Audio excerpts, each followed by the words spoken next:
네, 안녕하세요. 자유기업원 북콘서트 오신 여러분을 환영합니다. 오늘 흐름으로 읽는 시장경제의 역사, 정말 좋은 책이 나왔습니다. 그래서 저자 안지욱 교수님 모시고 함께 북콘서트를 진행하도록 하겠습니다. 우리 세상에 혼란을 주는 많은 책들이 있었어요. 특히 역사적으로 보면 마르크스의 책이라든가 그 이후에 개입주의, 정부가 개입을 해서 문제를 풀겠다고 하는 그런 사회주의적 속성을 가진 주장들이 케인스를 포함해서 많은 사람들이 나왔죠.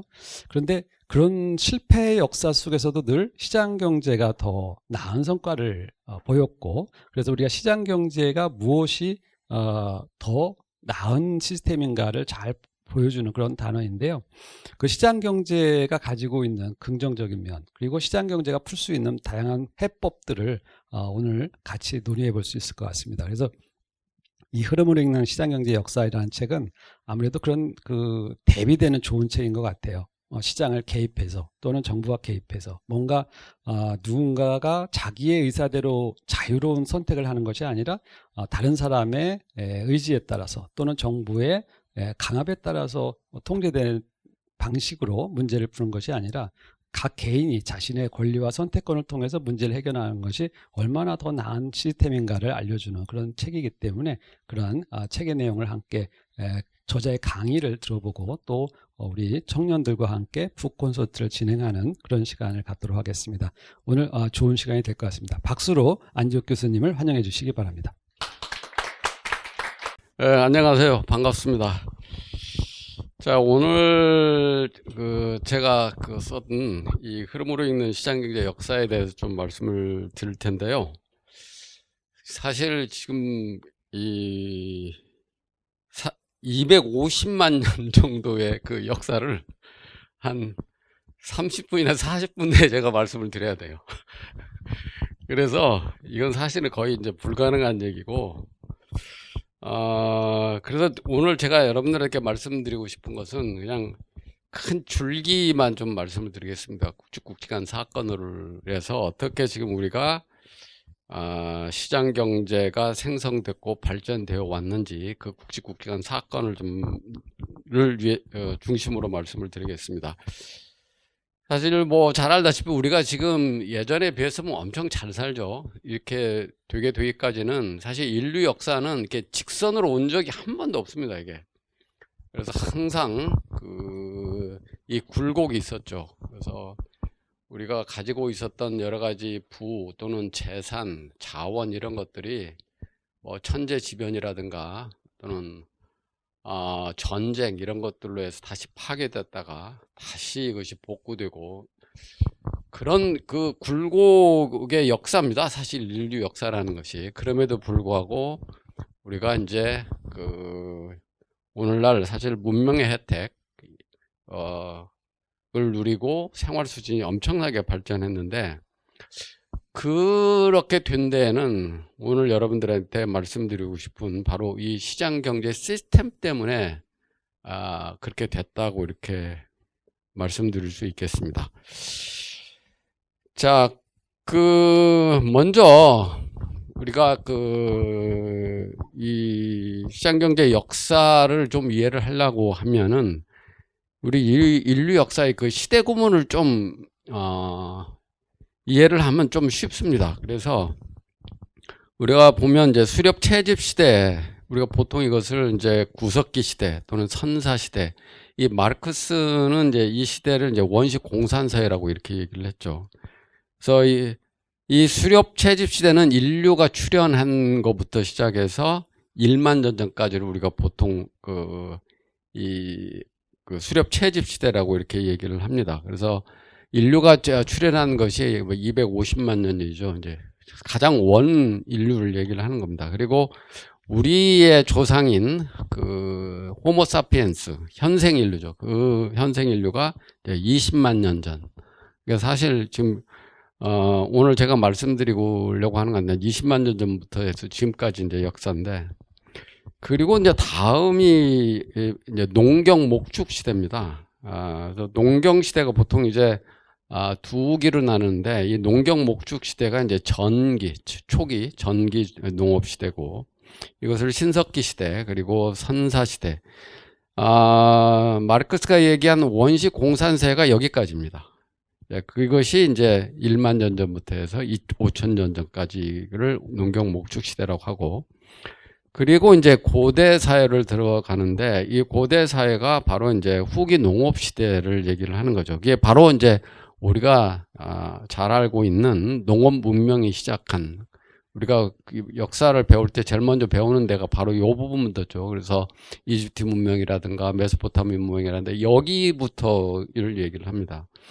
그리고 이것이 이제 언제까지냐면 로마 제국이 멸망한 그 4세기 말 정도까지를 보통 이제 고대 후기 농업 시대라고 얘기를 하고, 그리고 이제 중세로 넘어갑니다. 근데 중세는 이 후기 농업 시대의 말하고 이제 좀 겹치죠. 그래서 말하고 상업 시대, 상업 경제 시대의 초까지를 우리가 보통 중세라고 하고, 여기를 이제 봉건제 사회라고 이렇게 얘기를 합니다. 그래서 이제 중세는 로마 제국이 멸망한 때부터 시작을 해서 봉건제가 이제 붕괴할 때까지를 우리가 보통 중세라고 이렇게 얘기를 하고, 그리고 이제 근대로 넘어가는데 바로 이게 상업경제 시대의 후반과 바로 중상주의 시대를 우리가 보통 근대라고 얘기를 하는데, 이게 바로 이 봉건제가 이제 붕괴를 하고 나서 그게 한 14세기 정도 되거든요. 그래서 그리고 이제 산업혁명 이전까지를 우리가 근대라고 얘기를 하고, 그리고 이제 자본주의 사회로 이제 넘어갑니다. 그래서 산업혁명 이후를 이제 자본주의 사회고 이제 현대를 이렇게 얘기를 하는 거죠. 그래서 먼저 수렵 채집 시대의 그 큰 특징을 말씀드리겠습니다. 그래서 이 수렵 채집 경제의 특징은 인류 역사의 거의 95%를 차지해요. 그러니까 사실 우리가 뭐 나중에도 말씀을 드리겠지만 자본주의 이 시장 경제 체제 이게 확립된 지는 사실 200년도 잘 안 됩니다, 이게. 그래서 이때가 바로 이제 우리가 두 번의 빙하기하고 간병기를 경험하고, 그래서 이러면서 이제 인구 이동이 이때 이게 시작이 되는 거죠. 그래서 이 가장 기본 생존 수단이 사냥과 야생 식물이었고, 이제 여기에서 사회 가장 기본 단위가 가족 공동체입니다. 근데 이때는 이제 정착 사회가 아니죠. 그래서 여기에서 이제 이 사람들이 이제 주기적으로 가족들 간에 친족들 간에 이제 모이고 뭐 이런 정도의 이제 공동체였는데, 이제 경제적 관점에서 이제 여기에서 이제 중요한 의미가 바로 이제 이때부터 이제 교환이라는 것이 조금씩 생기기 시작한다는 겁니다. 그래서 아담 스미스 바로 교환 본능이라고 얘기하는 요 부분인데, 근데 이때 교환이라고 그러는 것은 지금 우리와 같은 어떤 뭐 가격 시스템에서 교환하는 게 아니라 서로 이제 선물 주고받기 형식의 이런 재화의 교환이 있었죠. 근데 여기서 재밌는 게 있어요. 그래서 제가 보면 우리가 당시에 우리 조상이 생 인류 호모사피엔스인데 이거와 별개인 네안데르탈인이 있습니다. 그런데 육체적으로 보나 뭐 이렇게 보면 네안데르탈인이 호모사피엔스보다도 훨씬 더 체격도 크고 더 이 육체적인 면에서 보면은 더 월등했다고 그럽니다. 그런데도 불구하고 이 네안데르탈은 도태를 하고 호모사피엔스는 지금 이제 쭉 이렇게 계속 이제 이어져 오는데, 그 도태된 이유에 대해서 이 고고학적 증거를 보면 뭐가 있냐면 이 네안데르탈인은 교환이나 분업을 하지 않았다는 거예요. 대신 이제 호모사피엔스 같은 경우는 이제 그런 교환이나 분업을 해서 그래서 이제 우리가 이 교환이나 분업이라는 것이 얼마만큼 우리 인간 사회에서 중요한가라는 걸 보여주는 하나의 예라고 보겠습니다. 그래서 이제 우리가 이제 수렵 경제 체제에서도 바로 이 교환이라든 분업이라는 것이 이제 하나의 생산성 증대의 원천이다. 이게 이제 현생 인류를 통해서 이렇게 발전되어 왔다는 거죠. 그래서 그런 메커니즘을 이제 이때부터 만들기 시작했다는 겁니다. 그리고 이제 농경 목축 시대로 넘어가는데, 이제 농업이 처음 시작된 것이 바로 우리가 이제 역사에서 배우는 게 바로 이거죠. 이 초승달 지역이라고 그래서 나일강 하류부터 이제 지중해 동부 연안, 레바트라고 이렇게 얘기하는데 메소포타미아 지역까지 중동 지방까지 이어지는 것은 이제 초승달 지역이고, 여기에서 제일 먼저 정착 생활을 했던 사람들이 바로 있는 나프트 사람입니다. 그래서 이 사람들이 어디서 정착 생활을 하면서 이제 이때는 그 야생의 그 곡물들을 그냥 채집해다가 빻아서 이렇게 생활을 한 건데, 이게 정착 생활을 하게 된 가장 중요한 요인이 뭐냐면 기후 온난화로 이가 가장 중요한 원인이고, 그래서 여기서부터 이제 농사를 이제 짓기 시작하게 됐는데, 이걸로 인해서 이제 정착 생활하면서 인구가 증가를 하게 되죠. 그런데 여기서 이제 이 농업이 이게 혁명인 이유가 있습니다. 농사를 짓게 된 이유. 왜냐하면 여기서부터 그 생존에 필요한 그런 에너지를 이제 공급받기 시작하게 되는 거고, 소위 그때 농업에서 가장 중요한 게 이제 태양 에너지 아닙니까? 그때 그것을 이 태양 에너지를 인간이 원하는 일에 사용하는데 성공했다는 점에서, 이것은 농사를 지었다는 것은 인류 역사에서 일대 큰 전환입니다. 이건 거의 혁명에 가까운 거고, 그래서 이제 그 정착을 하면서 또 다른 일이 벌어진 것이 바로 뭐냐면 동물을 사육한 거예요. 동물을 사육해서 이 고기는 식량으로 쓰고, 그 다음에 거기 가죽 같은 것은 생활 용도로 사용하는 거예요. 그래서 이제 바로 요것을 농경 목축 시대라고 그럽니다. 초기 농업 시대를 농경 목축 시대가 하는 이유를 바로 동물을 사육해서 목축을 했기 때문에 농경 목축 시대라고 이렇게 얘기를 한다. 그래서 농경 목축 시대에서 일어난 가장 중요한 변화가 뭐냐면 농업의 확산입니다. 그래서 아까 그 초승달 지역에서 농업이 최초로 발생을 했다가 이것이 전 세계로 자꾸 퍼져나가요. 그래서 이제 뭐 파푸아 뉴기니아, 뭐 이 중국, 인도, 동남아시아, 아프리카 이런 쪽으로 쭉 퍼져나갑니다.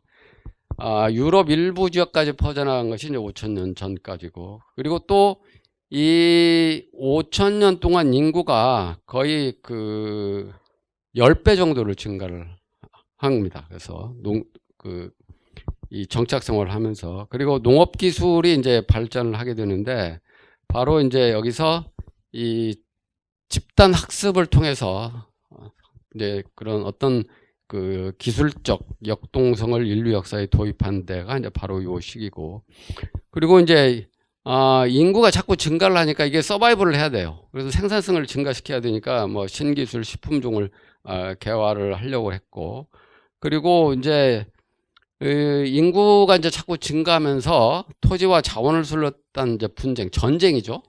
그러다 보니까 뭐 이겨야 되니까 거기에서 이제 자꾸 뭐 기술 진보, 이제 무기를 더 발전시키고 뭐 이런 것들을 하게 되는 거죠.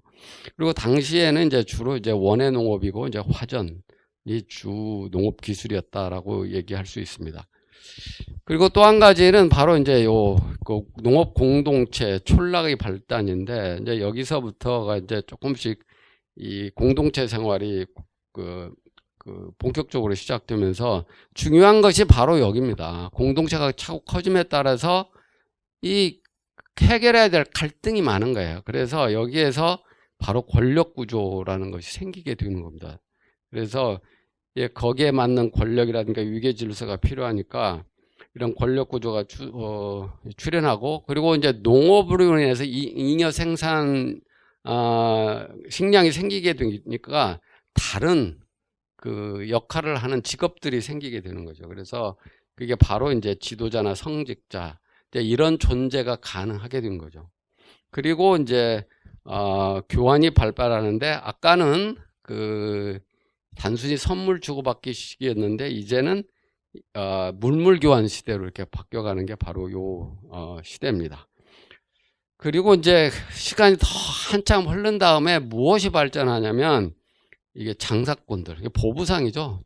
등짐을 지고 나는 이런 사람들이 이제 거의 끝날 때쯤에서 이제 이런 사람들이 생기게 되는 겁니다. 그리고 나서 이제 고대 후기 이제 농업 시대로 이제 넘어가게 되는데, 바로 이게 이제 농업 문명이 출현하는 거죠. 바로 이제 잘 알다시피 메소포타미아 문명, 이집트 문명, 그리고 인더스 문명, 화 문명, 이럴 때가 출현한 때가 바로 여기입니다.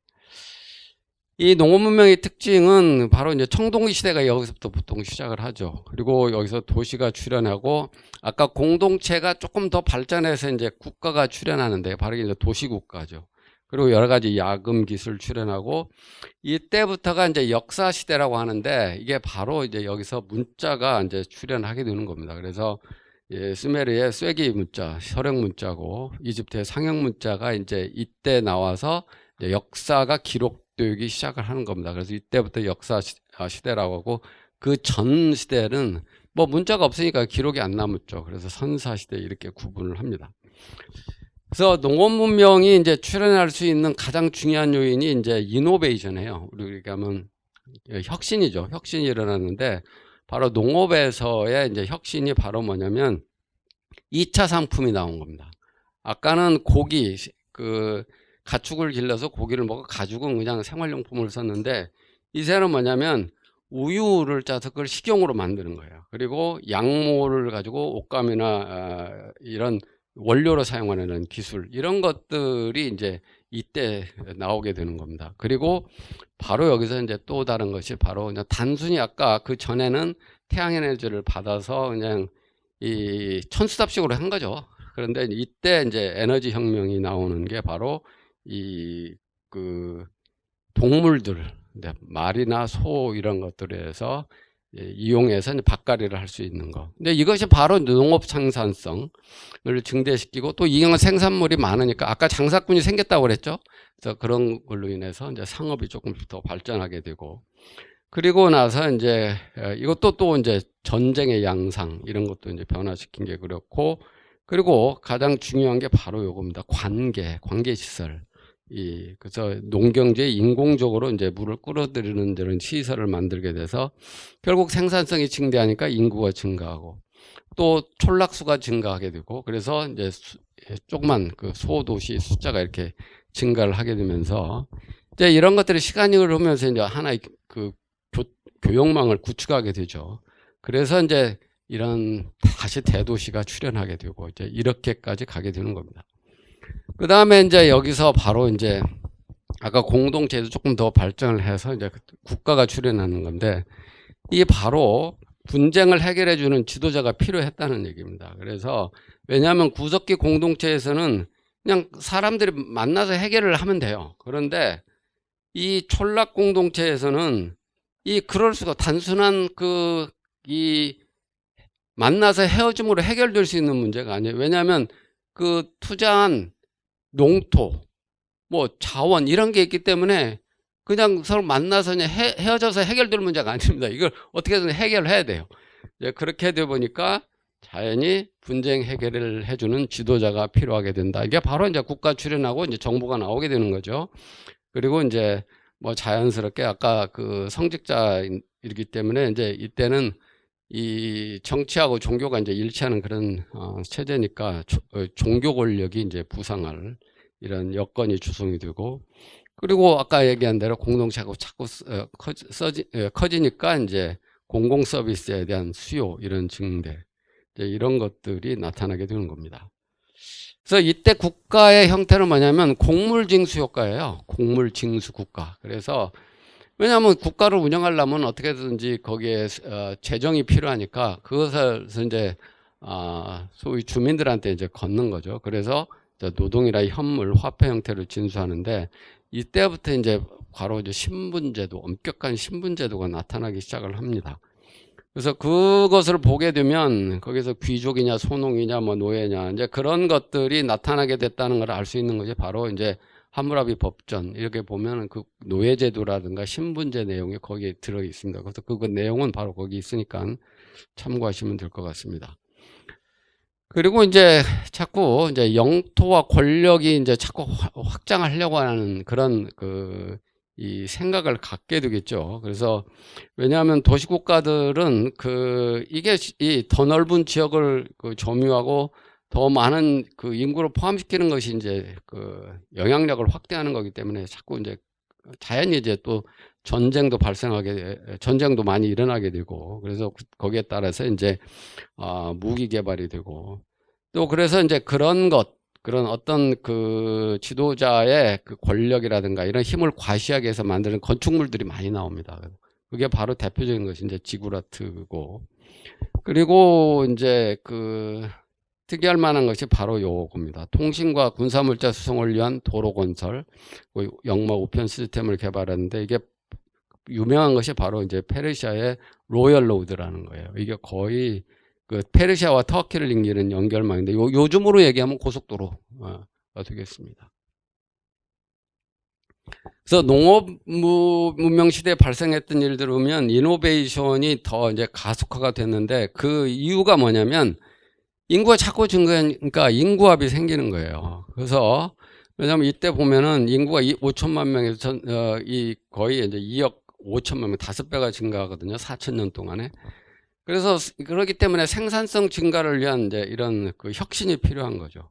그리고 그 다음에 이제 교육 네트워크의 규모가 증가하고 다변화하니까 여기에는 이 이노베이션 이런 것이 확산 이런 게 굉장히 중요하게 대두가 됐습니다. 그리고 또 상업과 농업이 발달하고 그 다음에 이제 그 상업과 농업이 발달하게 되는 그것이 왜 이노베이션이냐?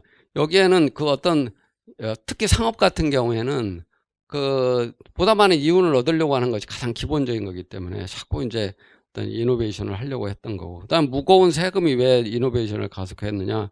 거기에서 다시 세금 내고 더 좀 나아지게 하려고 하면 생산성을 증가시키는 수밖에 없어요. 그리고 이제 이 피라미드와 같은 기념비적 건축물이 거기에서 이제 바로 여러 가지 뭐 과학이라든가 수학이라든가 이렇게 발전시키면서 그리고 전쟁 아까도 뭐 같은 얘기지만 전쟁을 하면 어떻게 해서든 이기려고 하니까 새로운 그 무기를 이제 개발하고 이렇게 되는 거죠. 그런데 이 농업 문명의 성장 속도가 굉장히 느렸습니다. 그것은 왜 그러냐면 이 곡물 징수 국가의 정치 구조 때문에 그렇습니다. 그래서 그 곡물 징수 국가 같은 경우에는 아예 부를 어떤 생산하는 것보다는 획득하는 게 훨씬 빨라요. 그러니까 다른 데서 어떻게든 전쟁을 이렇게 해서 다른 국가로부터 빼앗는 게 빠르다고 생각을 한 거죠. 그래서 어떤 그 사회 간접 자본에 뭐 투자하는 것보다 하여간 전쟁이 이렇게 해서 뺏는 게 빠르다고 생각을 했던 겁니다. 그리고 그러다 또 한 가지는 이 곡물 징수자들이 이 생산자와 이 상인들을 아주 경멸을 하는 겁니다. 신분이 굉장히 낮은 걸로 인해서. 그래서 이 상업과 이 생산과 상업 활동을 적극적으로 돕는 이런 정책에 대해서 관심이 있지 않았습니다. 그러다 보니까 자연히 농민들은 생산성을 증대할 유인이 별로 없었죠. 뭐 그걸 하게 되면 뺏기고 그러니까. 그래서 그러니까 이게 그 성장이 느릴 수밖에 없었다 이거죠. 그 다음에 또 하나의 원인이 이제 질병입니다. 질병. 바로 요 질병. 뭐 인구는 자꾸 늘어나고 그러니까. 그런데 이제 이것이 이 도시가 이제 발달을 하는데 이것이 아니 동전의 양면이에요. 사람이 모여 사니까 이게 질병의 온상인 거예요. 서로 접촉해 가지고. 그리고 환경오염도 많이 생기고 그리고 거기다가 아까 교육 네트워크 이런 것들로 인해서 질병 확산 속도가 굉장히 빨라진 거죠. 그래서 이것이 이제 결국 그 성장을 하지만 굉장히 그게 급속하게 성장하지 못했던 가장 큰 이유다. 그래서 이제 여기서 바로 우리가 그 멜더스 이 사이클이라고 하는 거 요게 이제 지배했던 시대가 바로 여기입니다. 그 다음에 특이한 점이 바로 요 시기에 이제 상업이 서서히 발전하기 시작해요. 상업이. 이제 장사꾼으로부터 시작해서 조금 더 발전된 이 상업이 하는데 그게 뭐냐면, 전업상인이 출연을 하는 겁니다. 전업상인. 그것은 전업상인이 출연했다는 건 이것은 새로운 세계의 시작이에요. 왜냐하면 그동안에는 자기가 생산한 거 가져다가 뭐 팔고 뭐 이런 정도였는데 이것은 뭐냐면 이익을 목적으로 상품을 구매하고 되파는 이런 거래가 이제 생기게 되는 거죠, 이때. 그래서 내가 소비하기 위해서 아니라 이거 팔기 위해서 이게 구입하는 거죠. 이게 이제 전업상인. 그래서 그 다음에 이게 그 중요한 또 다른 이유는 뭐냐면 시간상 또는 공간상의 연속적 서비스를 제공하는 거예요. 그러니까 과거에는 그냥 이 등짐 지고 가서 물건 팔고 이러는데 이제는 가게가 있는 거예요. 가게가 있어 전업상이. 그래서 예, 그렇게 해놓고 이제 소비자가 오면은 물건을 사놨다가 그걸 팔고 이제 이런 거죠. 일종의 이제 시장이 출현한 겁니다.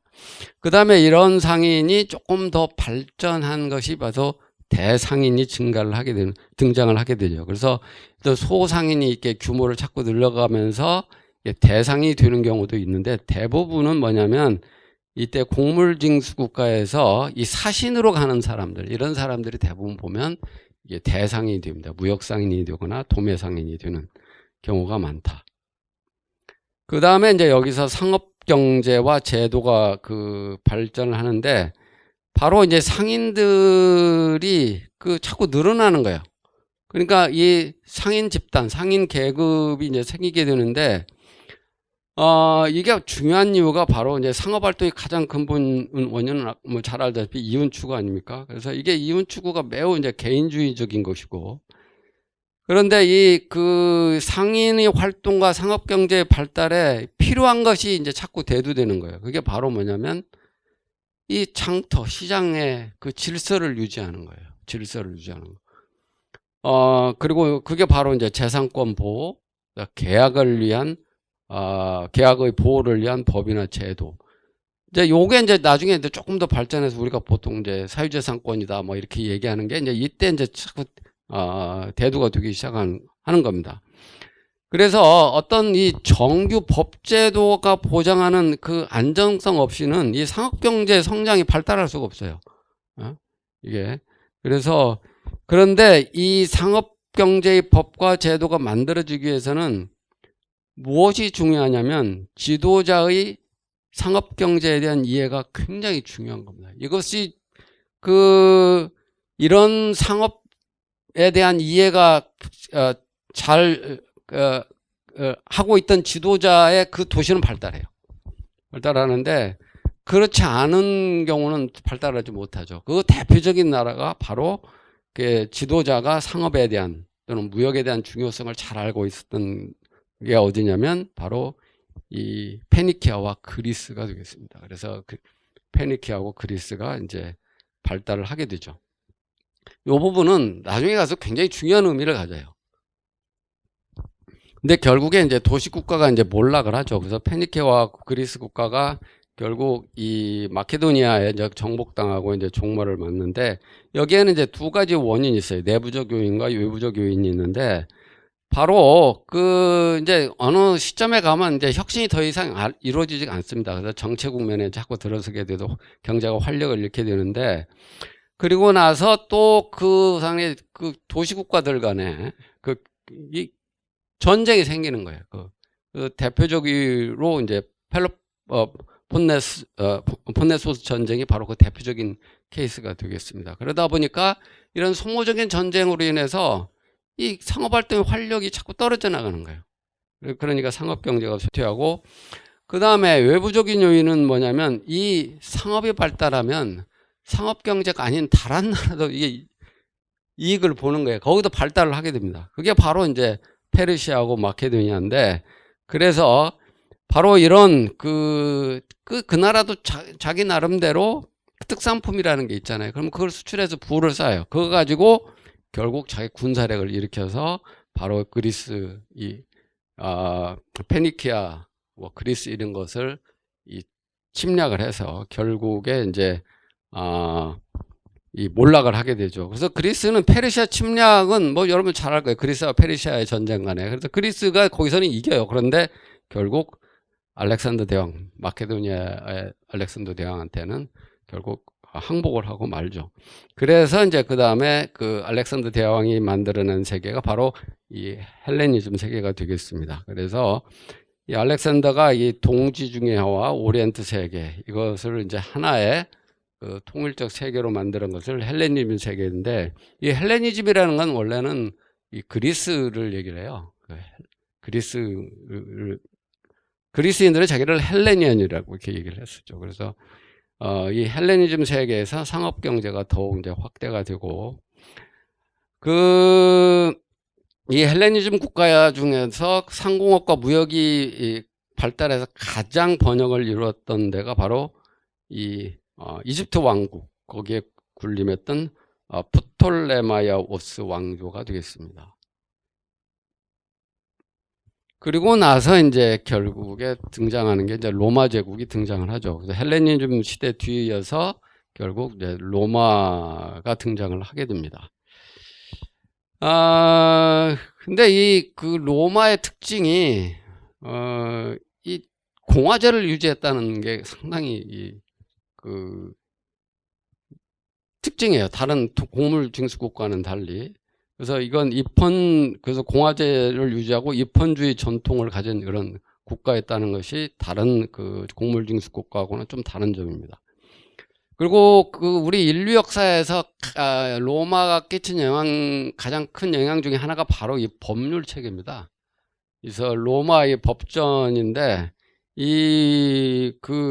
로마의 법전이 뭐 여러 단계를 거쳐서 발전을 해요. 그런데 거기서 보면 이제 6세기 전반에 이제 유스타니아누스의 로마법 대전이라는 게 집대성이 되고, 그것이 이제 중서 유럽 여러 국가에 계승되면서 이제 오랜 기간 법률 사상이 이제 주류가 된 거죠. 그래서 그런 점에서 굉장히 중요한 의미를 갖고, 그리고 이 경제 관련해서 로마법이 중요한 이유는 뭐냐면 이것이 결국에 나중에 자꾸 수정이 됩니다. 그래서 영업자유라든가 상업활동 이런 걸 제약하지 않는 법으로 이제 발전을 하게 되죠. 그리고 계약과 그 소유권을 엄격히 준수하고 분쟁을 적극적으로 해결하도록 규정하고 이런 것들이 이제 로마법에서 완전히 자리를 잡게 됩니다. 그래서 이 로마법은 이 경제에 있어서 굉장히 중요한 하나의 유산이 되겠습니다.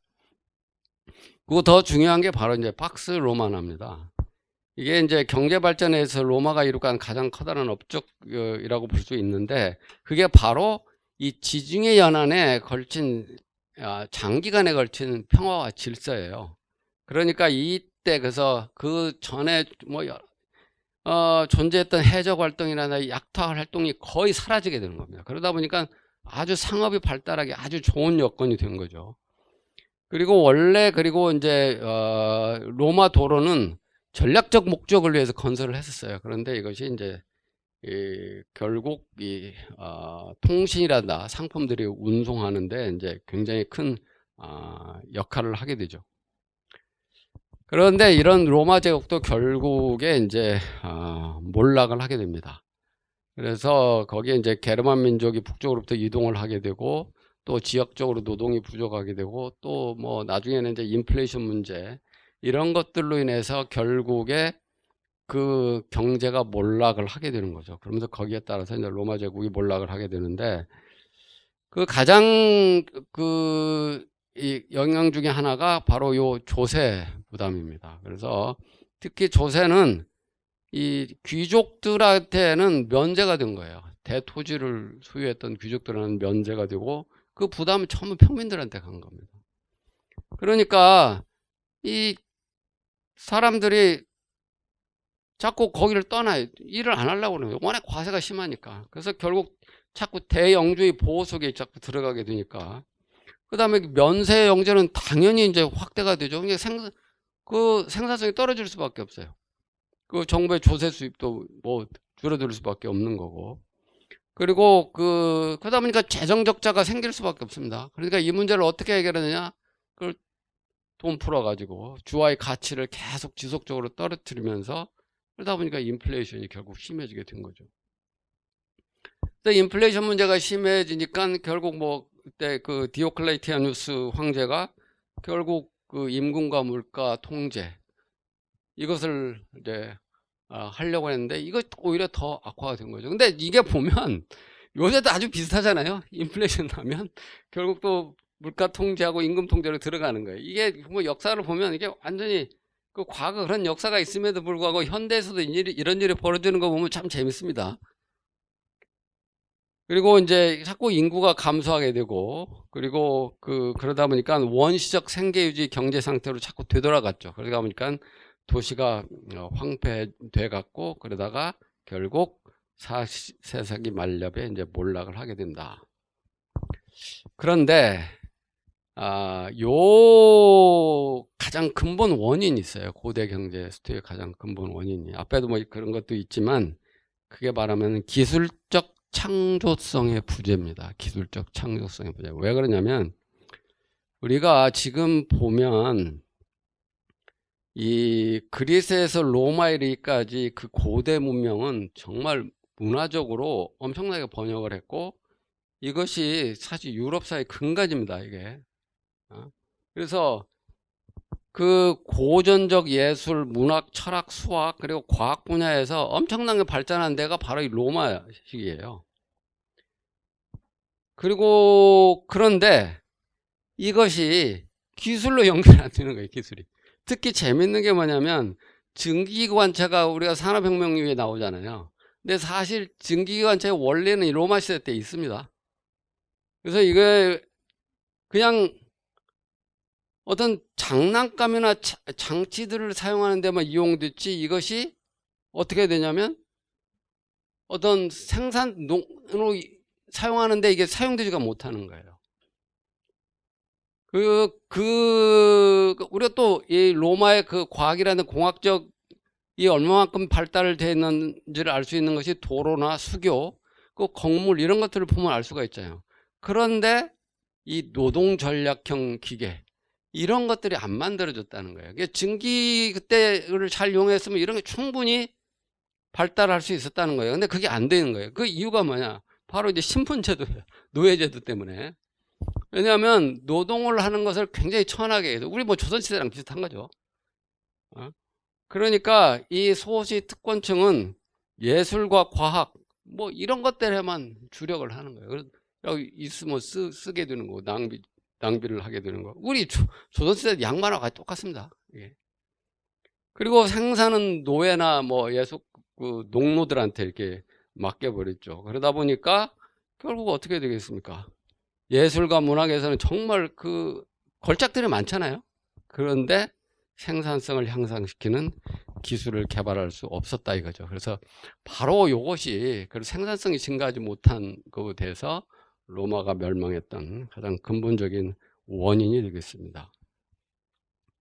그래서 중세로 이제 넘어가죠. 중세로 넘어가는데, 그래서 로마 제국이 이제 멸망한 무슨 이제 중세로 보통 시작을 하는데, 그때 이제 그 4세기 말부터 10세기 말에 간 600년 동안 굉장히 혼란한 시기입니다. 이때가 내부 분열, 외부 침입으로 인해서 굉장히 혼란한 시기인데, 그래서 뭐 수많은 왕국들, 조그만 왕국들이 뭐 일어났다 사라지고 일어났다 흥망성쇠가 굉장히 거듭했던 시기가 바로 한 600년 동안 일어난 일이 되겠습니다. 그래서 근데 그 왕국 중에서 가장 그 오래 존속했던 왕국이 이 프랑크 왕국이에요. 근데 이 프랑크 왕국 역시도 그 외적의 침입을 굉장히 많이 받습니다. 그래서 북쪽으로는 노르만족, 동으로는 마자르족, 남으로는 이슬람족 이렇게 굉장히 침입과 유역을 많이 받아요. 그것을 대체하기 위해서 만들어진 거 이게 바로 봉건제라는 겁니다. 그래서 그 봉건제하고 나중에 이제 경제제도는 장원제라는 것이 정목이 돼서 우리가 바로 중세에 바로 봉건제 시스템이 이제 만들어지게 되는 겁니다.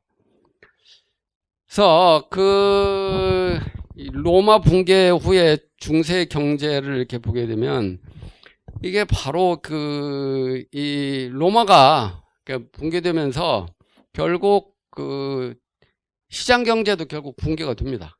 결국 왜냐하면 뭐 도로도 다 망가졌는데 그걸 보수하지도 않고 그러다 보니까 교통과 통신이 어려워지고 위험해지고 팍스 로마 이런 게 다 사라져 버린 거죠. 그래서 해적 활동이라든가 뭐 이런 게 뭐 산적 이런 것들이 엄청나게 증가를 하는 거예요.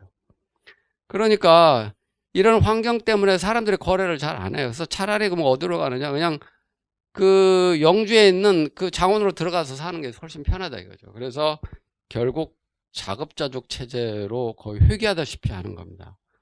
그리고 고대 세계 문명의 문헌들 거의 대부분이 다 손실되고 파괴가 되고 이런 것들이 어디에 남아있냐면 전부 수도원.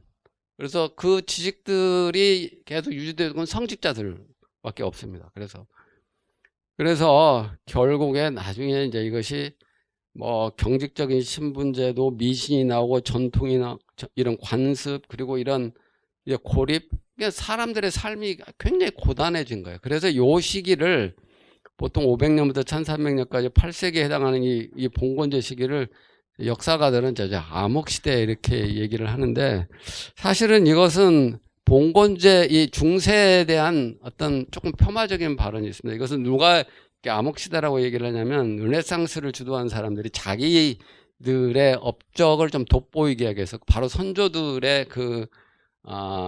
업적들을 굉장히 폄하한 이런 용어가 되겠습니다. 왜냐하면 우리가 실제로 들여다보면 중세에서 발전된 그 문화라든가 문명 이런 것들이 요즘까지도 영향을 미치거든요. 그래서 그런 점에서 바로 이제 그 로마가 망하고 나서 이 유럽에서 봉건제 시스템으로 돌아갈 때, 그때 가장 우리가 보통 이제 다루지 않은 역사가 바로 요 부분이거든요. 빈 역사.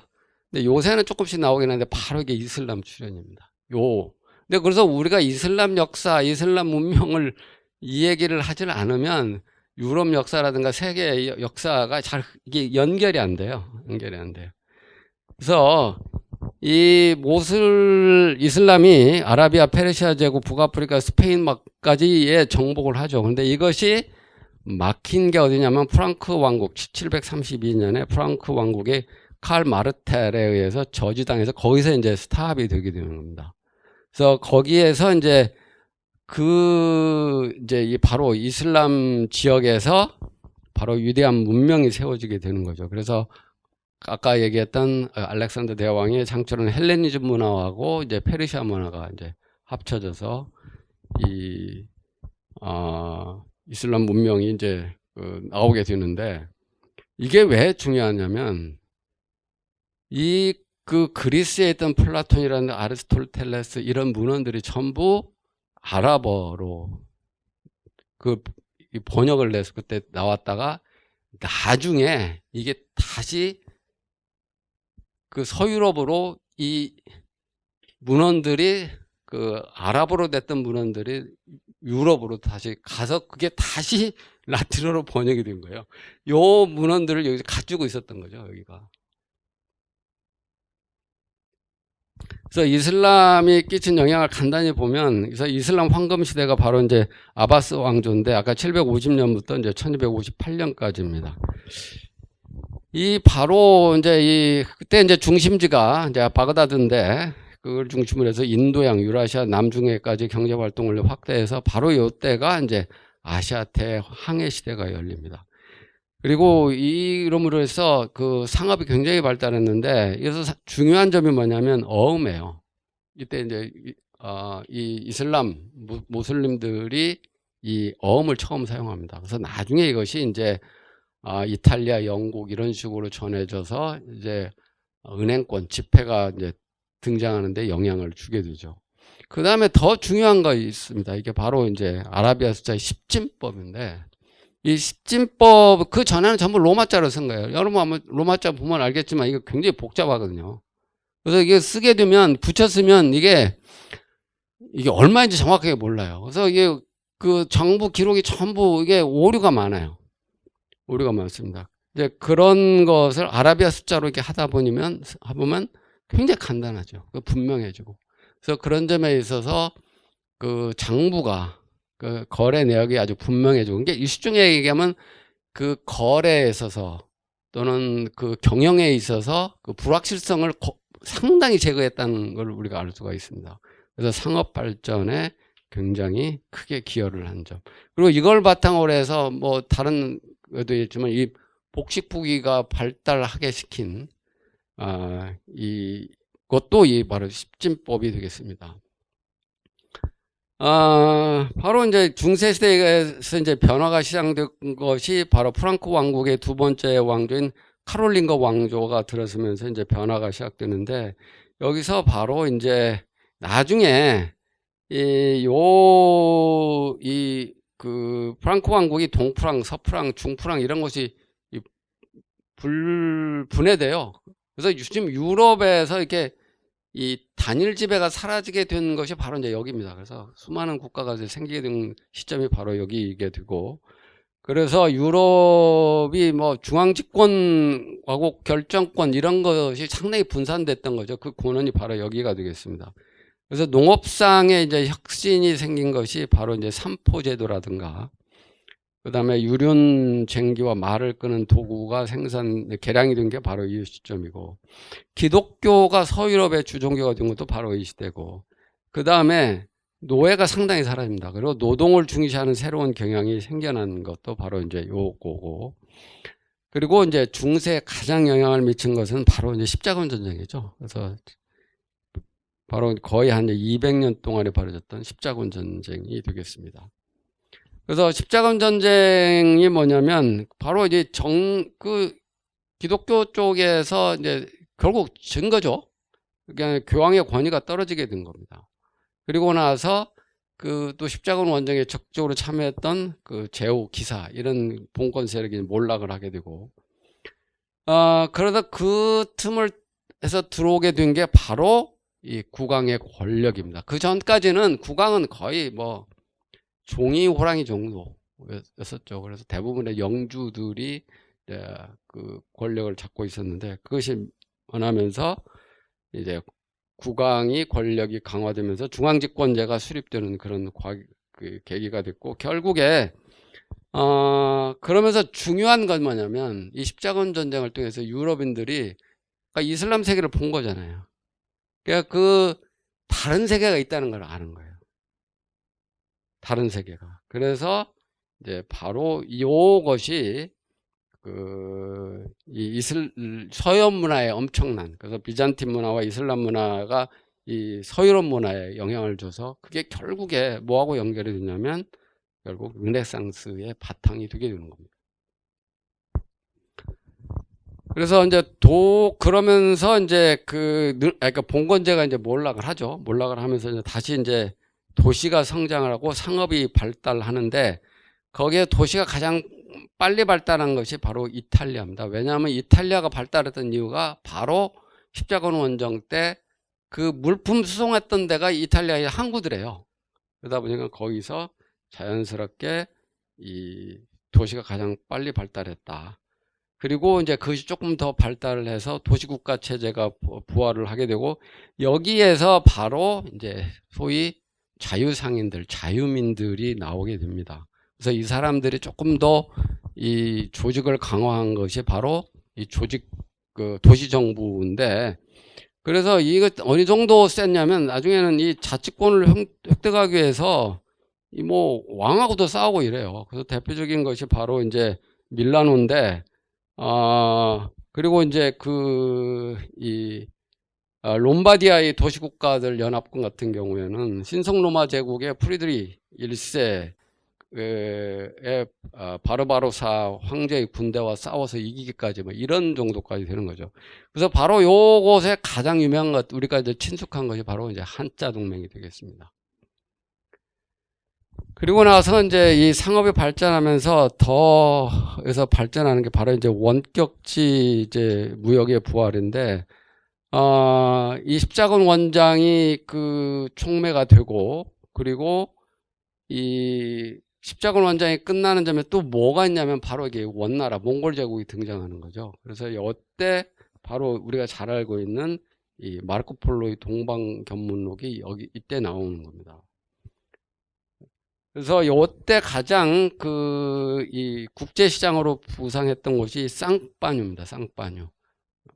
보통 샴페인 뭐 이런 데 쌍파뉴 여기 됐고, 이때 이제 기업의 형태라는 것이 이제 최초로 발전을 하게 되는 거죠. 멀리 이제 원거리 무역을 하다 보니까 위험이 굉장히 많이 증가를 하는 거예요. 그래서 이런 위험을 분산시키는 방법으로 해서 이제 소위 말해서 파트너십, 컴퍼니들이 생기게 되는 거죠. 그리고 나중에 이제 근대 상업혁명의 이제 기초가 되는 것이 바로 여기입니다. 그리고 이제 여기에서 또 우리가 주목해야 될 것이 바로 금융제도의 진화죠. 그래서 아까 얘기한 것이 중세에서 이런 부분들이 있었다는 거예요. 금융제도 발전이라든가 기업의 발전이라든가 이런 것들이 이제 나오게 된 거죠. 특히 이제 은행 같은 경우는 과거에는 주로 이제 환전상이었는데, 소위 우리가 뱅크라고 하는 것이 이제 이때부터 서서히 이제 나오게 되는 겁니다. 그 대표적인 것이 이제 페루치가하고 바르디가가 되겠습니다. 근대로 넘어와서 근대 국가가 출현하게 된 것이 바로 이제 봉건제 권위가 이제 봉건제가 무너지면서 시민계층, 농민의주의가 향상된 거죠. 그 과정에서 이제 국왕이 정치적 권력을 장악을 해요. 국왕이 아까 이건 말씀을 드렸으니까. 그리고 이제 나온 게 바로 여러분들 잘 알다시피 국가의 권력이 강해지면서 중상주의가 이제 발전을 하게 되는 거죠. 중상주의는 여러분들 잘 아니까 넘어가도록 하겠습니다. 그리고 바로 이제 이때 새로운 지식들이 막 출현하는 거죠. 르네상스가 일어나고 종교 개혁이 일어나고 과학적 지식, 갈릴레오, 코페르니쿠스, 레오나르도 다빈치, 베이컨 이런 사람들. 그 다음에 이제 모험 활동, 바로 이때 컬럼버스, 존 갤벗, 아메리고 베스푸치, 바스코 다가마, 마젤란 이런 사람들이 이제 신학론을 개척하고, 그리고 중요한 것이 바로 이때 자유주의 사상이 태동했다는 겁니다. 몽테스케, 로쿠, 흉 이런 사람들이 바로 개인의 권리 개념을 이제 개발을 한 거죠. 그래서 정부 권한을 제한하려는 근거를 마련하고 개인의 생명과 재산을 보호, 그래서 사람들을 조금 더 자유롭게 하는 이런 자유주의 세상이 태동된 것이 바로 이 지점입니다. 그래서 이제 이것이 이제 대항해 시대, 상업경제 대항해 시대로 발전을 하게 되고, 근대의 상업경제로 이제 완성이 되는 거죠. 그래서 그것이 결국 맨 처음에 일어났던 나라가 포르투갈, 그리고 스페인, 네덜란드, 영국 이런 식으로 이제 이어지게 되는 겁니다. 그래서 영국에서는 잘 알다시피 가장 중요한 것이 바로 이제 명예혁명이죠. 명예혁명. 그래서 그 명예혁명은 이 1689년 권리장전을 채택한 건데 바로 이 국민의 권리와 자유를 선언한 건데 이게 바로 세계 최초 우회중심 입헌군주국을 수립하는 그런 계기가 되었고 그래서 이걸로 인해서 왕의 권한이 이제 약화가 됩니다. 그래서 경제 제도를 결정할 권한이 의회에 귀속이 되는 거죠. 그래서 이 정부는 투자와 거래, 혁신을 위하는 경제 제도를 채택하게 돼서 중요한 것이 바로 그죠. 사유재산권을 보호하고 법질서를 보호하고 자의적 과세를 없애고 독과 독점을 대부분 철폐하고 그러다 보니까 경제가 성장하고 산업혁명의 발판이 된 마련이 된 것이 바로 요 명예혁명이 되겠습니다. 그리고 이거 그 다음에 아까 기업들의 형태가 발전을 했는데 이때 이제 주식회사가 보험회사가 등장한 것도 이제 여기고 그리고 나서 드디어 자본주의가 이제 발달을 하게 되는 거죠. 그래서 산업혁명이 일어나는데 바로 이것이 이제 자본주의 시대와 전자본 시대를 구분하는 그 분수령이 되겠습니다. 그래서 이제 잘 알다시피 그 다음에 여러 가지 혁신의 물결이 일어나는 건 동력 부분에서 제철 부분에서 굉장히 많이 일어나죠. 직물 산업 이런 데서. 이건 많이 들었던 얘기니까. 근데 중요한 것이 산업혁명이 왜 영국에서 일어났는가라는 거죠. 사실 이렇게 보면 프랑스가 그 당시에 훨씬 영국보다는 여러 가지 면에서 우위에 있었습니다. 그럼에도 불구하고 산업혁명이 영국에서 일어나는 거. 바로 요거 아까 조금 말씀드린 건 명예혁명. 이로 인해서 사유재산권이 강화돼서 그리고 무역에서의 정부 허용한 독점 이런 것이 이제 없어지고 이제 각 산업에서 진입장벽이 제거되고 자유롭고 개방적인 그 사회 분위기 이런 것들 그리고 이 종교의 자유가 부여됐던 거 이런 것들이니까 비국교 종교 집단에 있던 사람들이 활발하게 경제 활동을 하는 거예요. 그래서 산업혁명이 영국에서 먼저 일어났다. 그래서 이런 것이 이제 벨기에, 프랑스, 독일로 이제 확산되어 가죠. 자, 중요한 것은 뭐냐면 산업혁명 이후에 인류가 잘 살게 됩니다. 그래서 이거 데이터를 보게 되면 여기 그림을 보게 되면 이 산업혁명 이후에 1인당 그 GDP가 쫙 올라가는 게 보여요. 그 전까지는 거의 정체 상태에 있는 겁니다. 그래서 데이터를 보더라도 1500년에서 2020년까지 세계 총생산은 거의 300배가 증가를 하거든요. 인구가 15배 증가를 하고. 그러니까 인구 증가한 것보다 훨씬 더 많이 증가를 한 거죠. 그러니까 이것은 멜더스 함정에서 벗어났다는 걸 우리가 알 수가 있고요. 그리고 조금 더 세분해서 보면 1500년에 1820년 그러니까 산업혁명이 뭐 완전히 끝나기 전까지 보면 세계 총생산은 3배밖에 증가하지 않습니다. 그런데 산업혁명 이후에 보면 100배 이상이 증가하는 거예요. 100배. 그리고 이 번영의 혜택은 특정 그룹이 아닌 모두에게 돌아간 거죠. 같죠. 그래서 많은 사람들이 오해하고 있는 부분이 뭐 이게 산업혁명 후에 자본주의에 뭐 소위 부자들만 잘 살게 됐다 뭐 이렇게 얘기하는 그게 아닙니다. 그 과거하고 비교를 해보면 거의 모든 사람들이 다 잘 살게 됐어요. 그래서 자본주의에 대한 오해와 진실, 많은 사람들이 돈에 최고의 가치를 두는 사회라고 이렇게 얘기를 하는데 이게 말이 안 되는 게 뭐냐면 우리가 무슨 뭐 살인을 하고 아이들 유괴를 하고 이러는 것들은 전부 자본주의 때문이다. 왜 돈 때문에 그렇다 그렇게 얘기를 하는데 그렇지 않다는 한 예가 어디냐면 함무라비 법전에 무슨 얘기가 나오냐면 아이를 유괴를 하면 사형에 처한다. 그리고 아들이 아버지를 때리면 뭐 손모가지를 자른다. 뭐 이런 내용이 있어요. 그 얘기는 뭐냐면 그 당시에도 그런 일이 있었다는 거예요. 이때는 자본주의 자자도 안 나올 때거든요. 그렇잖아요. 자본주의 자자도 안 나올 때. 그러니까 그것은 사람의 이 마음의 심성의 문제가 있는 거지 사람의 문제가 있는 거지 무슨 제도의 문제가 있겠습니까? 그래서 이 자본주의는 돈의 최고의 가치를 두는 사회가 아니라 뭐 여기에서는 얘기는 했지만 그 책에서는 얘기했지만 자유주의 이념이 실현되는 사회입니다. 자유주의 이념이. 그리고 또 한 가지는 제국주의입니다. 제국주의가 제국주의가 이러는 거지 자본주의라고 얘기를 하는 건데 이것도 이제 잘못된 얘기죠. 그래서 이 자본주의가 제국주의가 이러는 건 자본주의 때문이라고 생겼던 오해가 나온 게 바로 요 두 책 때문에 그렇습니다. 홉슨과 이제 레닌의 그 제국주의 자본주의 최고 단계 여기에 나온 내용들 때문에 이제 그러는데 사실 이때 보면 그러니까 자본주의가 그 결국에 이 문제가 있어서 나중에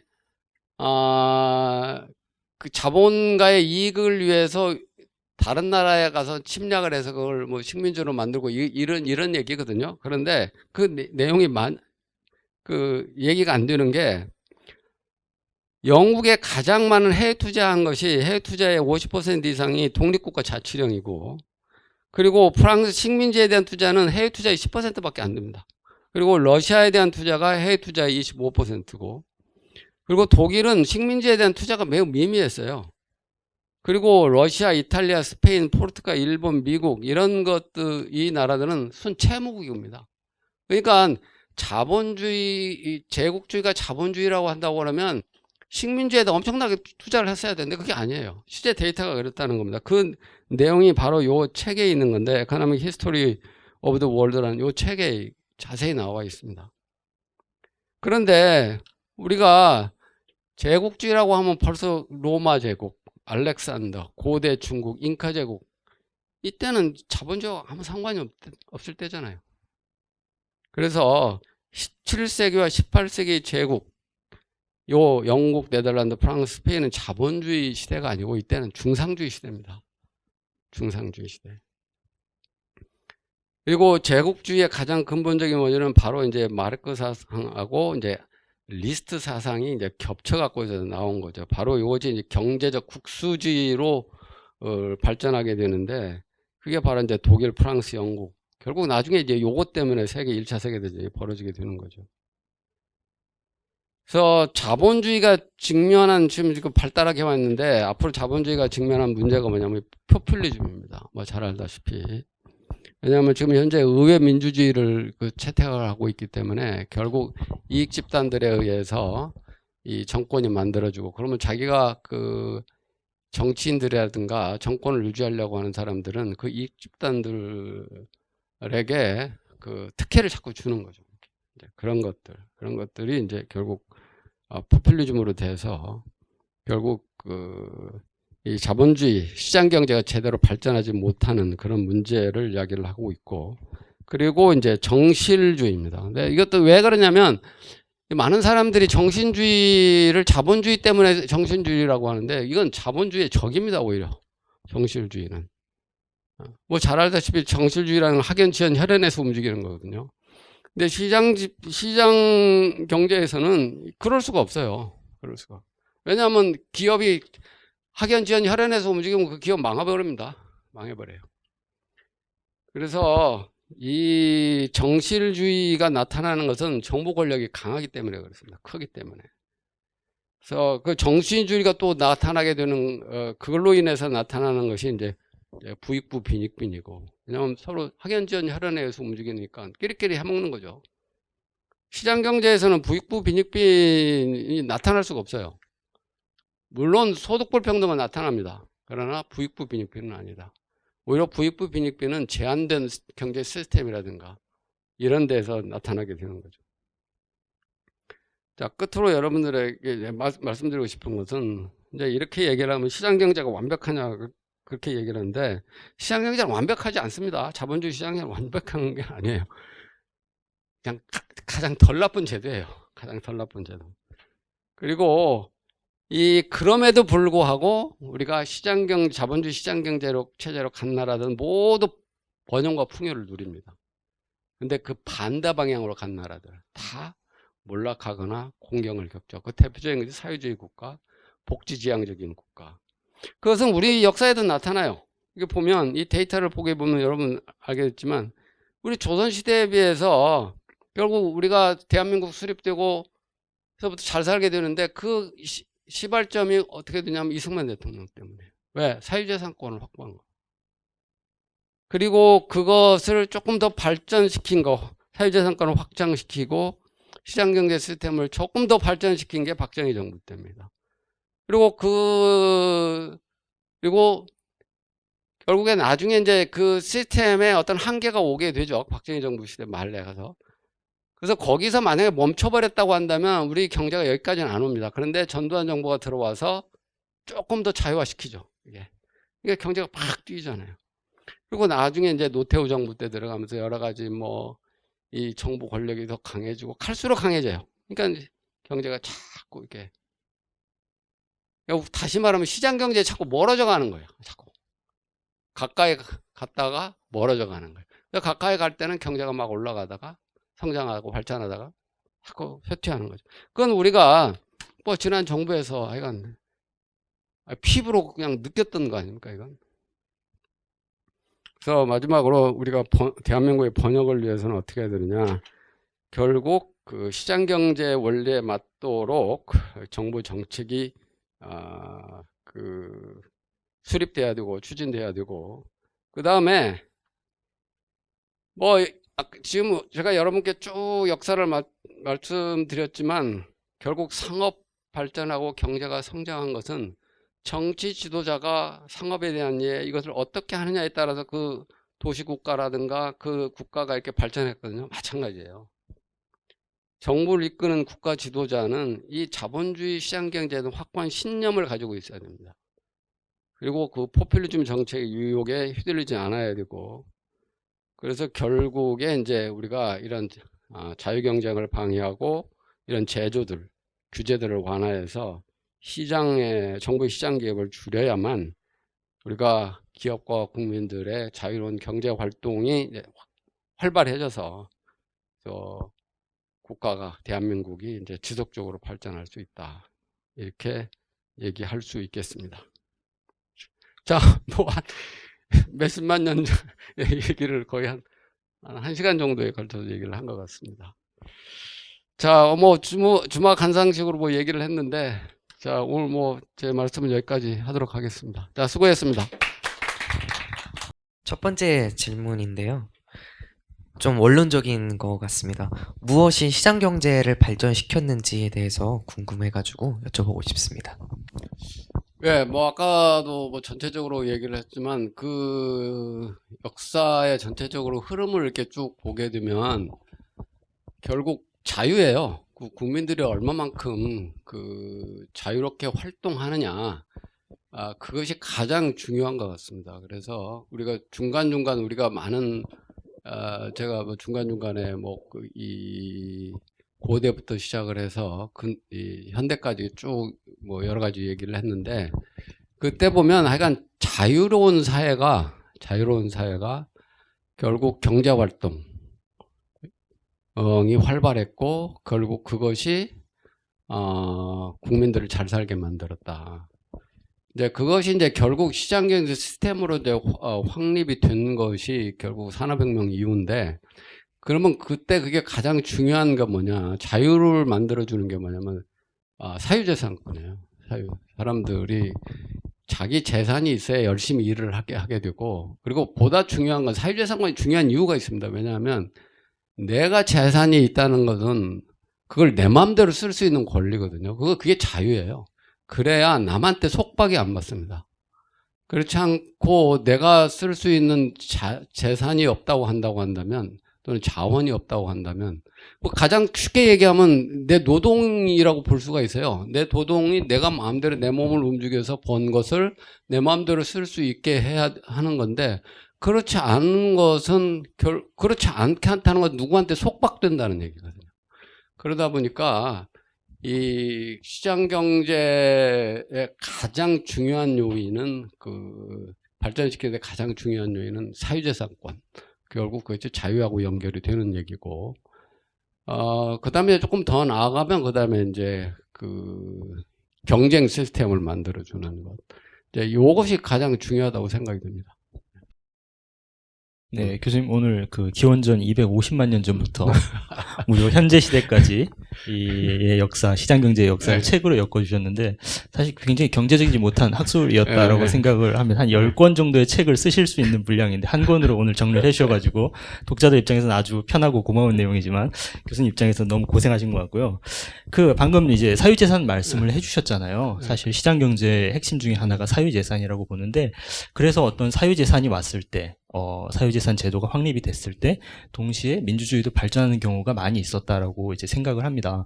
그래서 사실은 미국 같은 경우도 중국에 대해서 시장 경제를 도입을 하고 그리고 이제 시장 경제 체제로 포함시키기 위해서 노력을 했는데 당초에 예상했던 민주주의 쪽으로의 좀 접근은 상대적으로 좀 더딘 것 같아요. 그래서 혹시 이걸 어떻게 좀 보시는지 좀 궁금하거든요.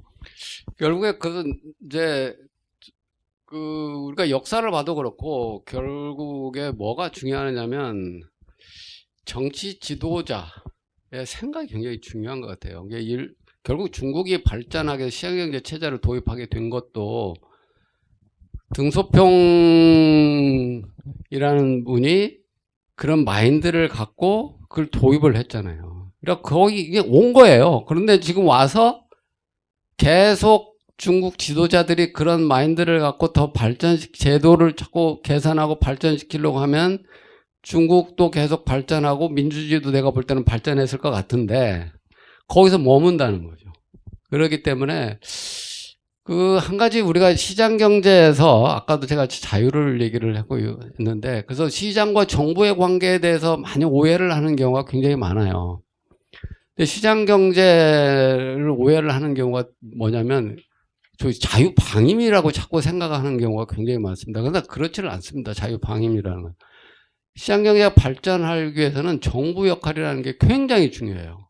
이게 정부가 무슨 역할을 하느냐, 이게 직접적으로 간섭하는 게 아니라, 이 시장경제를 보호하는, 사유재산권을 보호하는 어떤 제도를 만들고, 그다음에 계약을 제대로 준수하는지 안 주는지 이런 법을 만들어주고 그걸 제대로 집행하고 이런 역할을 하는 거예요.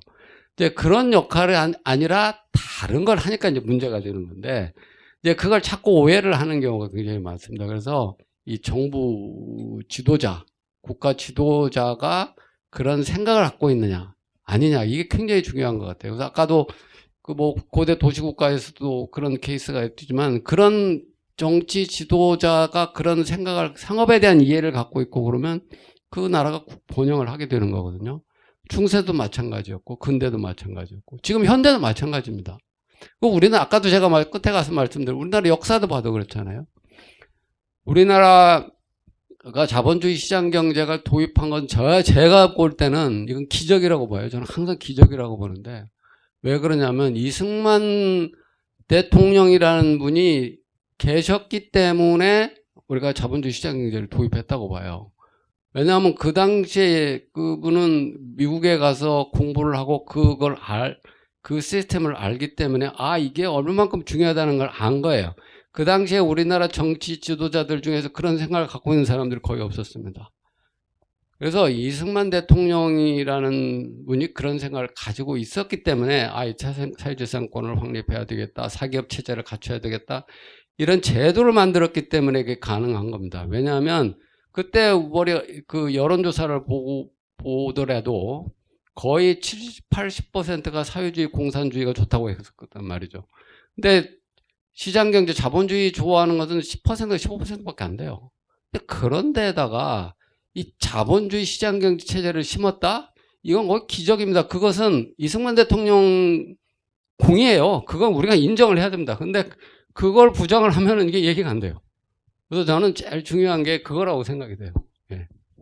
아무래도 지금 말씀해 주신 그런 게 토지개혁의 영향이 가장 큰 게 아닌가라고 생각이 드는데, 어쨌든 이런 개혁을 실시할 그 시점엔 어쨌든 우리나라가 일제강점기에서 해방된 지가 얼마 되지 않았고, 그리고 이제 뭐 지주라든지 예전에 이제 뭐 노비라든지 이런 개념이 있을 당시에 사회적인 그런 계층이 암묵적으로 존재하던 그런 시기였는데, 이 토지 개혁을 실시를 하면서 그 뭐 지주들의 반발이 있었을지 또 어땠을지도 궁금하고요.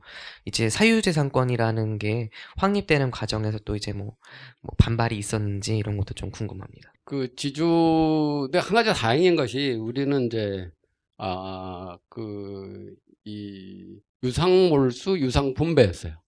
북한하고 다른 게 바로 그 점이에요. 여기는 그냥 몰수를 한 거죠. 그러니까 아무리 이제 유상으로 해서 몰수하고 유상으로 분배한다 하더라도 분명히 거기에 강제권이 들어 있어요.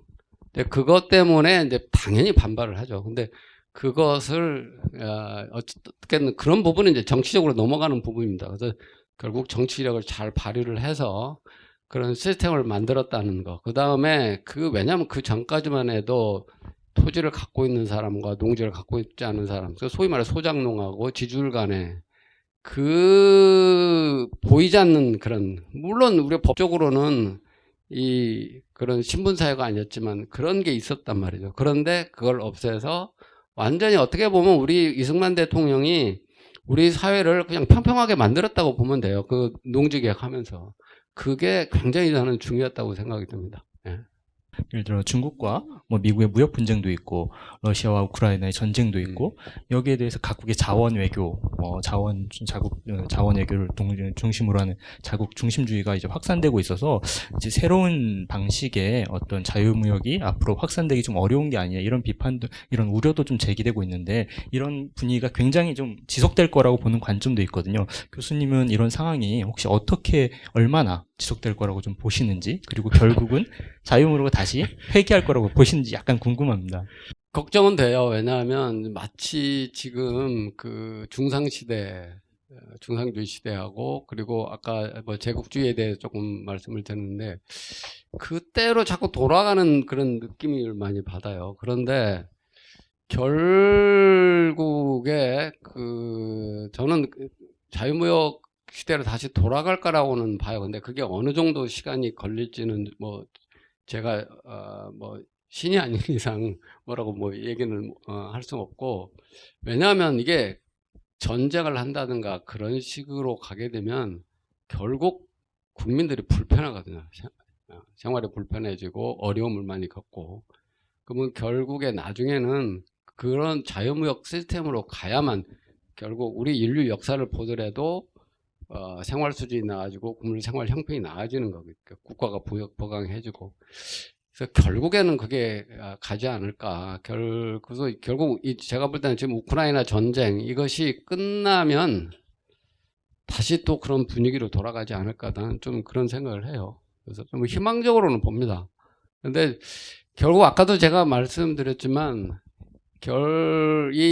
그 정치 지도자가 무슨 생각을 갖고 있느냐, 저는 굉장히 중요하다고 봐요. 근데 푸틴도 내가 보면은 조금 이런 자유시장 경제 마인드를 갖고 있으면 이렇게까지 전쟁을 안 일으켰을 거라고 생각이 드는데, 그걸 어떻게 힘으로 그걸 장악을 하면 가질 수 있다고 생각을 많은 것 같아요. 그러다 보니까 이런 전쟁을 일으켰던 거고. 그래서 결국 그렇게 되면 모두가 피해를 봐요. 다 피해를 보고. 그래서 그걸로 인해서 지금 러시아도 마찬가지고 뭐 우크라이나도 마찬가지고 또 그 주변에 있는 뭐 전 세계가 지금 고통을 받고 있는 거 아닙니까? 그래서 결국 나중에는 그 뭐 본인이 깨닫든가 아니면 내부에 어떤 문제가 일어나서 그 문제가 뭐 해결되지 않을까 저는 그렇게 봅니다. 안전운임제 이야기가 되게 요즘 뜨겁잖아요. 어쨌든 뭐 노동계도 굉장히 지금 반발을 많이 하고 있는 상태고 경영계도 물러서지 않고 있는 상황이고 어쨌든 윤석열 정부 들어서 가장 큰 첫 시험대가 아닌가라는 생각이 드는데 안전운임제라고 하는 것도 어쨌든 그런 시장 경제 논리에 정부라든지 이런 일정한 개입으로 인해서 뭔가 변화가 발생하는 거기 때문에 원칙적인 정말 원론적인 시장 경제에는 안전운임제가 맞지 않다라고도 생각이 들 수도 있을 것 같은데 이거에 대해서 해법을 어떻게 생각을 하고 계시는지 궁금합니다. 결국에 뭐 잘 알다시피 그건 문제가 있죠.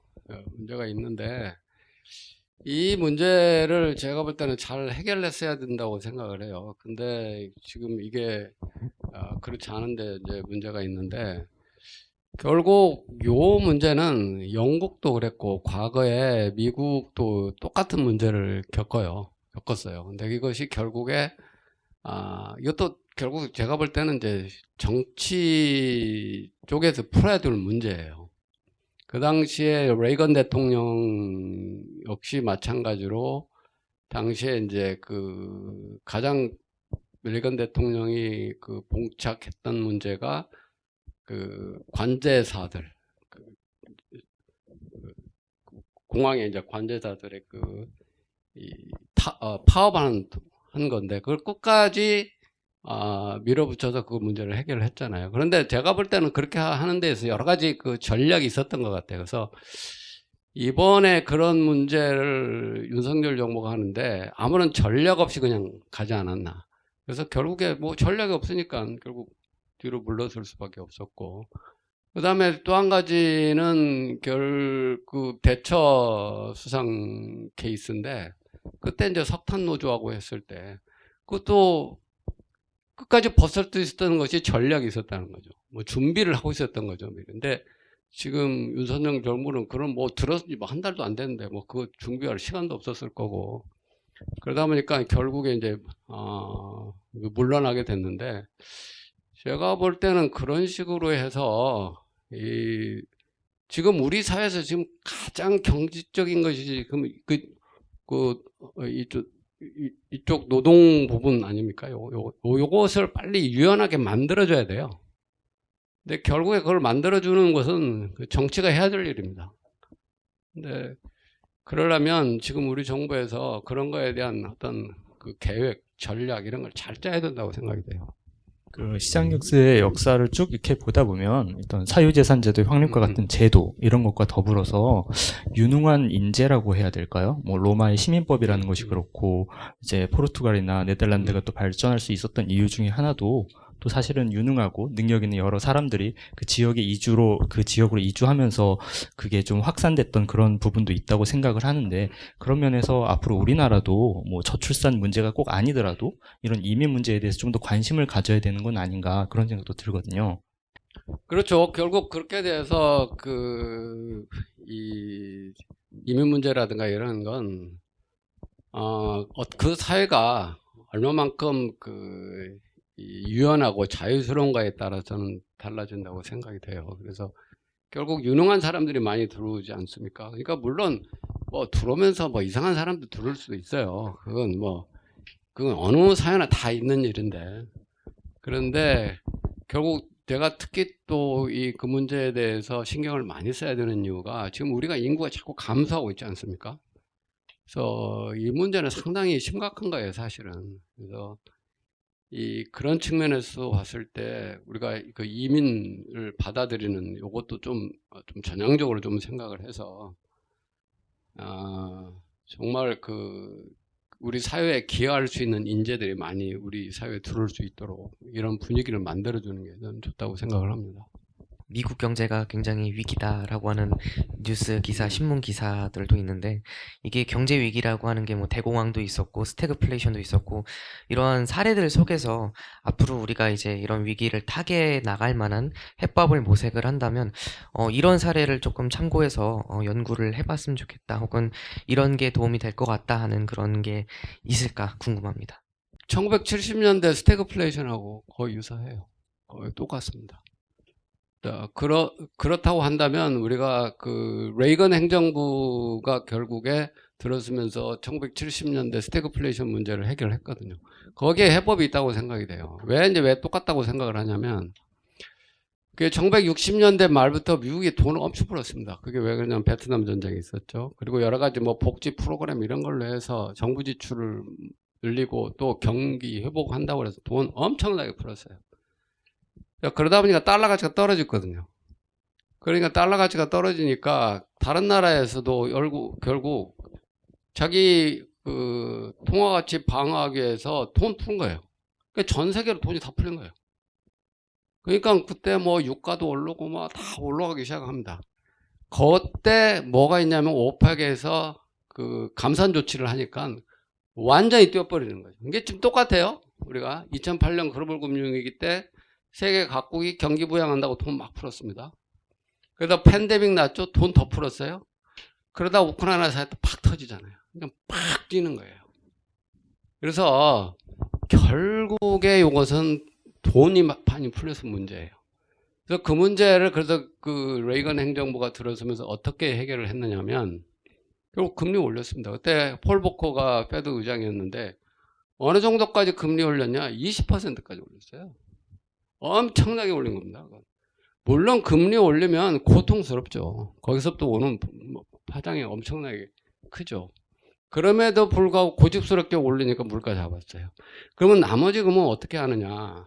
결국 이 경제를 움직여 나가는 것은 생산성이 증가하고 생산이 증가해야만 경제가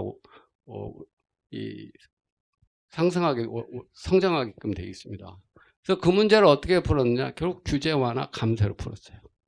그러다 보니까 결국 생산성이 증가하고 생산이 늘어나오면서 그 생산이 증가하는 부분은 중요한 부분이 또 있습니다. 생산이 증가를 하면 물가도 잡혀요. 그래서 저는 거기에 해법이 있다고 생각해요. 똑같아요. 지금 결국 세계 각국이 금리 올려야 돼. 물론 그러면 고통받는 사람 많아요. 그러나 그 문제를 결국 이게 돈 풀어갖고는 도저히 해결되는 문제가 아닙니다. 지금 여기 갖고는 정부 지출을 한다고 해서 돈을 풀어갖고 되는 게 아니에요. 결국 똑같이 감세하고 그리고 규제 완화를 통해서 자꾸 기업 활동 장려하고 민간 경제 활동 활성화시키면 이게 한 1, 2년은 고통스러울 거예요. 그런데 그게 지나고 나면 이게 해결되지 않을까 이런 생각이 듭니다. 마찬가지입니다. 근데 이것을 그렇지는 않고 계속 끌고 간다. 더 큰 문제 생길 수가 있어요. 그리고 앞으로 이런 시장 경제가 계속 좀 발전시키기 위해서 우리는 어떤 노력을 좀 기울여야 하는지 좀 궁금합니다. 우리 사회는 인간 사회는 완벽하지 않아요. 완벽한 사회가 없습니다. 불완전해. 왜? 인간 자체가 불완전하기 때문에. 그 시스템 자체도 불완전할 수밖에 없어요. 완전한 건 있을 수가 없어요. 다만 아까 얘기하는 거 우리가 그 시장 경제 시스템이 갖춰야 될 조건들이 있잖아요. 그 사유재산권 보장, 그다음에 자유 경쟁, 그리고 사람들이 가지고 있는 마인드가 뭐냐면 자기 책임의 원칙입니다. 요런 것들을 준수하게끔 하는 거. 자, 이것이 여기에 있어요. 근데 보통 대부분의 현실적으로 여기에 완벽하게 가 있는 나라는 지구상에 아무도 없습니다. 아무 데도 없어요. 여기에 가까이 가는 나라가 있고 좀 멀어진 나라. 멀어진 나라일수록 못 살아요. 그건. 그러니까 이쪽으로 자꾸 가까이 가려고 노력을 해야 돼요. 그래서 우리가 지금 어떤 사유재산권을 제한하고 있는 것들이 뭐가 있는지, 자유경쟁을 방해하고 있는 요소가 뭐가 있는지, 이런 것들을 자꾸 찾아내서 그런 것들을 자꾸 제거해가는 쪽으로 가야만 이게 우리가 이쪽으로 가서 경제가 자꾸 성장하고 국민들의 생활이 나아지는 거지, 이쪽으로 가면 자꾸 이게 이 경제도 쇠퇴하게 되고 국민들 생활도 어렵게 되고 이렇게 되는 거죠. 지금 아까도 제가 우리나라 그 데이터 보여줬잖아요. 이렇게 쭉 가다가 쭉 내려가는 게 지금 보면 계속 보면 지난 정부 MB 때도 그랬고 뭐 박근혜 정부 때도 그랬고 계속 정부가 시장하고 경제 간섭하는 것만 늘려오다가 그 다음에 문재인 정부 때 왕창 늘리잖아요. 그러니까 경제가 팍 꼬꾸라지잖아요. 그러니까는 결국 이쪽으로 자꾸 가려고 노력을 해야 된다. 저는 그렇게 생각을 합니다. 결국에 우리 사회가 더 발전하고 국민들이 잘 살게 하기 위해서는 그 시장경제 시스템을 자꾸 발전시키는 겁니다. 그러니까 그쪽으로 자꾸 가려고 노력을 해야 돼요. 그런데 여기에서 무엇보다 중요한 게 뭐냐면 결국 제도를 만드는 것은 정부하고 정치권이에요. 그래서 정부하고 정치권에서 특히 이 정치 지도자, 국가 지도자가 그런 마인드를 갖고 있어야 돼요. 그래야 제도가 바뀝니다. 그렇지 않으면 안 바뀝니다. 그러니까 수많은 그 나라들의 역사를 봐도 다 그래요. 그 아까 미국도 그랬고 영국도 그랬고 우리가 보통 알고 있는 시장경제 시스템을 받아들이고 있는 나라들, 미국, 영국을 본다 하더라도 부침이 있는 거예요. 그게 왜냐하면 크게 보면 다 그렇습니다. 1970년대 영국과 미국이 그렇게 잘 나가면서도 스태그플레이션 맞은 게 뭐냐면 결국 시장경제에서 멀어진 거예요. 정부가 자꾸 경제에 간섭을 하고 이러다 보니까. 근데 그것을 제거하다 보니까 다시 경제가 살아났잖아요. 이렇게. 일본도 마찬가지입니다. 지금 잃어버린 일본 30년인데 거기도 그래요. 계속. 그 다음에 뭐 과거에 지금 우리가 뭐 잘 알고 있는 그 아르헨티나 케이스라든가 그리스 케이스라든가 이런 걸 봐도 마찬가지예요. 얼마나 아르헨티나 그리스 잘 사는 나라였습니까? 근데 지금 보면 그게 왜 그런 문제가 발생하느냐? 계속 시장 경제가 여기 있는데 여기서 계속 멀어지는 일들만 한 거예요. 그러니까 그렇게 되는 거예요. 뭐 사회주의 제재는 말할 것도 없고.